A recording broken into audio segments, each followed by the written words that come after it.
طبعا جيت لكم تاني. بصوا بقى لما احنا بنفتح الفراخ من جوه. بصوا المنظر، بصوا المنظر، بصوا منظر الفراخ من جوه عامل ازاي. انتوا عارفين شعارنا، لا مجاملات ولا حنية في اللقمة دي. بصوا الفراخ من جوه، بصوا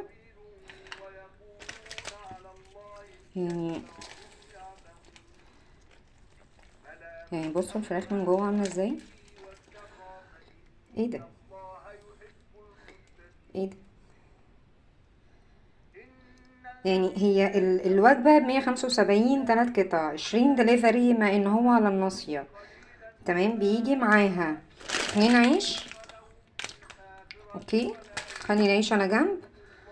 البطاطس، يعني اللي هو برضو يعني بصوا البطاطس هي ما فيهاش اي قرمشه ولا اي حاجه، اللي هو كنا احنا عملنا فرايز في البيت هتطلع احلى. بس ايه المنظر ده، ايه المنظر ده، يعني لو حد بياكل الاكل ده ازاي يعني. لا يا جماعه، انا يعني اهو، اهو، بصوا.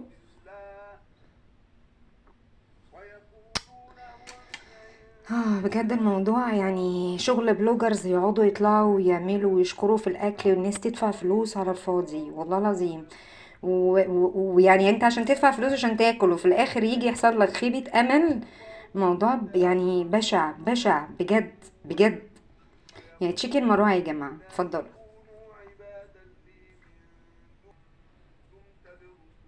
تشيكن مروعة. يعني مش عارفة، مفيش جودة اصلا في الاكل خالص، وكل الهايبس اللي هو عاملها دي ده شغل اعلانات بقى.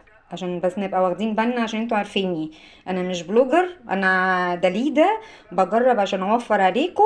وانتوا عارفين شعارنا، ولا مجاملات ولا حنية في اللقمة دي. ترى ده كفاية اصلا ان الفراخ لوحدها بصوا لونها غامق جدا جدا.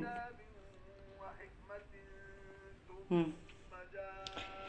ما تنسوش تعملوا لايك وانتم معديين يا حبايبي، وقولوا لي عايزين نجرب ايه المرة الجاية.